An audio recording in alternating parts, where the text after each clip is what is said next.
matin, nous allons nous intéresser à un symptôme assez fréquent de la Covid, c'est la perte de l'odorat, on appelle ça l'anosmie, et la perte du goût qu'on appelle l'agueusie. Aujourd'hui, les chercheurs avancent sur le sujet, ce qui permet évidemment une meilleure prise en charge des patients. Mais peut-être, Christelle, commençons par le commencement. Quels sont exactement ces troubles? Bonjour Christelle.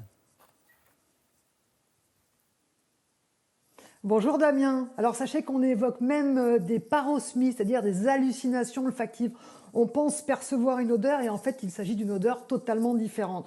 On estime que 41% des patients atteints de la Covid-19 ont des troubles de l'odorat et 38% des troubles du goût. Alors justement, comment expliquer ces mécanismes? Eh bien, si l'on prend l'exemple de votre tasse de café, Damien, les molécules odorantes s'échappent de votre café, elles passent par votre nez, elles atteignent la zone de l'odorat qui est tapissée d'une muqueuse avec une multitude de récepteurs. Ces récepteurs vont capter les molécules odorantes et passer l'information au bulbe olfactif par des petits filaments nerveux qui constituent le nerf olfactif. Et après, eh bien, c'est au boulot du bulbe olfactif, en fait, il va passer l'information à votre cerveau.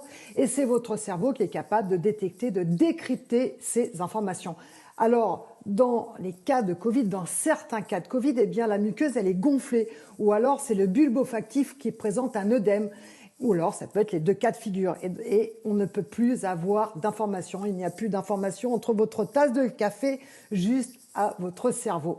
Donc, dans la grande majorité des cas, on peut être rassurant puisque ces troubles disparaissent au bout de quelques semaines, au bout de quelques mois. Mais dans un cas sur 5, les troubles persistent et il faut absolument consulter un spécialiste. Explication du professeur Justin Michel. C'est un reportage de Vanessa Rouet. Madame Canet, bonjour. Bonjour. 8 mois après son Covid, Marjorie espère enfin des réponses. Elle n'a toujours pas retrouvé son odorat. 1er avril, plus de goût, plus d'odorat, plus rien du tout du jour au lendemain en fait. Les changements dans ma perception des odeurs m'isolent socialement. Oui. Tout à fait d'accord. Ah oui, c'est flagrant. Je vais moins au restaurant ou manger à l'extérieur. J'ai plus Il n'y a d'envie. rien qui vous fait envie parce Plus que... rien. Oui. L'exemple type C'est du chocolat noir, c'est horrible. J'ai que l'amertume qui ressort.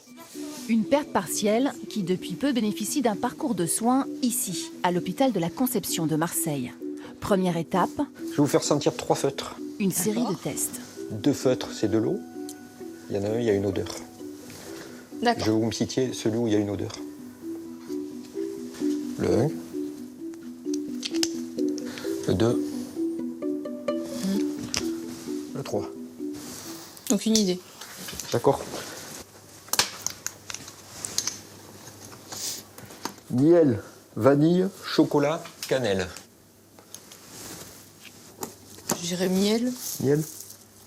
À grosso modo, vous avez une moitié des réponses justes. D'accord. Je pense que vous êtes déjà en récupération. Et que quand ça commence à récupérer, il y a de fortes chances que vous continuez à récupérer et que ça prend du temps parce que c'est très long. D'accord. Bon, c'est une bonne nouvelle.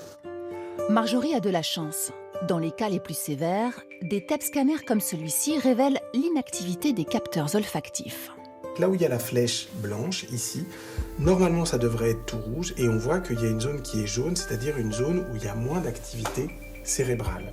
Donc dans le cas de Marjorie, on voit que finalement il n'y a pas de jaune, il y a du rouge partout. Ça veut dire que elle, le système intégrateur, il fonctionne encore.